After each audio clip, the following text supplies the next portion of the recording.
Hello everyone, we just talked about how to use 2,4-dinitrophenohydrazine to tax prices of carbonyl compound. So for this video, I want to fill in the blanks with you first before we go to Tollens reagent. Can you turn to page 5? Okay, page 5 of your notes, chapter 18, the last chapter that we have to cover before exam. Oh, now texting for carbonyl group. Carbonyl group include aldehyde and ketone as well, right? So it's actually not used for distinguishing between them, but for any compounds that contain an aldehyde or a ketone group, they will show positive result when you tax them with 2,4-dinitrophenohydrazine. Later on, after talking about this method, we have the next one, that is Tollens reagents and a Finland solution. These two methods are used for distinguishing them, okay? But this one is not for distinguishing them. This one is basically texting for either aldehyde or ketone. So texting for a carbonyl group by 2,4-dinitrophenylhydrazine, okay? So and then this box is for you to write a general chemical equation to explain what's happening. So actually I did it already, but I try to have a revision with you. For example, if you have a ketone like that, when it reacts with 2,4-dinitrophenohydrazine, of course, it will give the deep orange precipitate as I mentioned, and the deep orange precipitate is actually 2,4-dinitrophenohydrazone.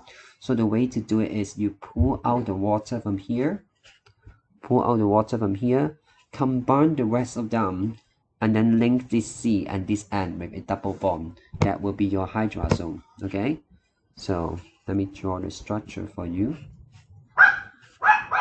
Now this N, all the hydrogen are gone.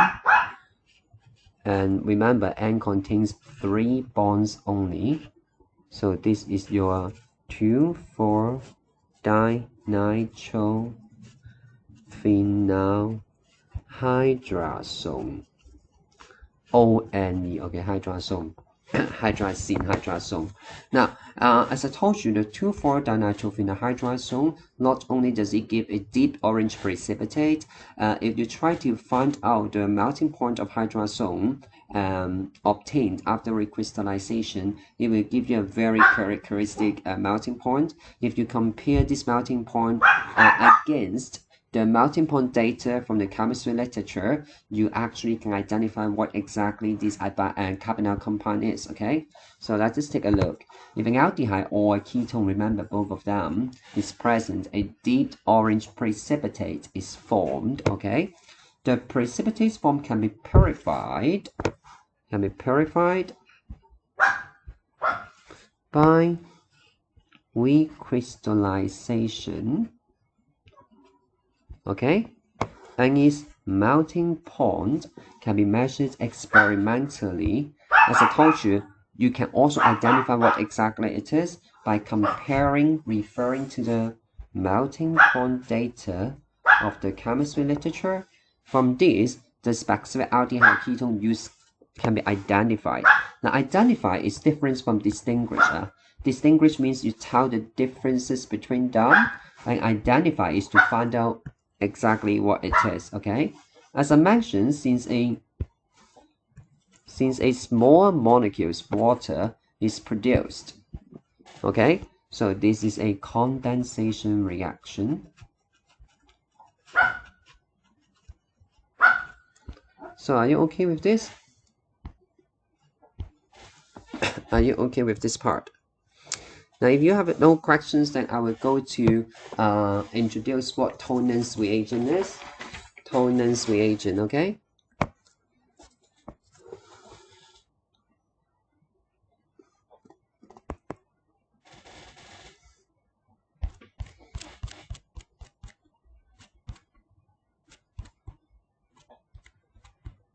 These are the things we learned before so much. Okay.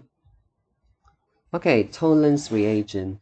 Now, a Tollens reagent is different from 2,4-dinitrophenohydrazine because it's basically helping us to distinguish between aldehyde and ketone to tell us the differences between them. Okay, so now remember, Tollens reagent is ENS apostrophe. Do not write apostrophe S because this is a specific chemical. When you're asked to name it, you have to come up with the correct spelling. Okay, the apostrophe is at the end of Tollens. Okay, then what exactly Tollens reagent is and how to prepare Tollens reagent? How to prepare it? Basically, we prepare it by dissolving silver nitrate solution, okay, into excess ammonia solution. Excess ammonia solution. So what exactly are we doing is we try to create a complex ion. Now, ammonia, right? We know that it is a weak alkaline. So when it is put in water, it will come up with ammonium ion and hydroxide ion. So this hydroxide ion will react with the silver ion from silver nitrate to give silver oxide plus water. Okay, the silver oxide is the black precipitate. Okay, so I'm now telling you how to prepare Tollens reagent. Now, you may wonder why silver oxide is formed instead of silver hydroxide. Because silver hydroxide is very unstable. So once silver hydroxide is formed, it will undergo decomposition to form silver oxide. Okay, so now if you continue to add excess ammonia, the silver oxide will be dissolved in excess ammonia to form a complex ion with silver bonded with two ammonia ion, okay, by a dative covalence bond. I hope you still remember what dative covalence bond is. This thing is your Tollens reagents. Okay.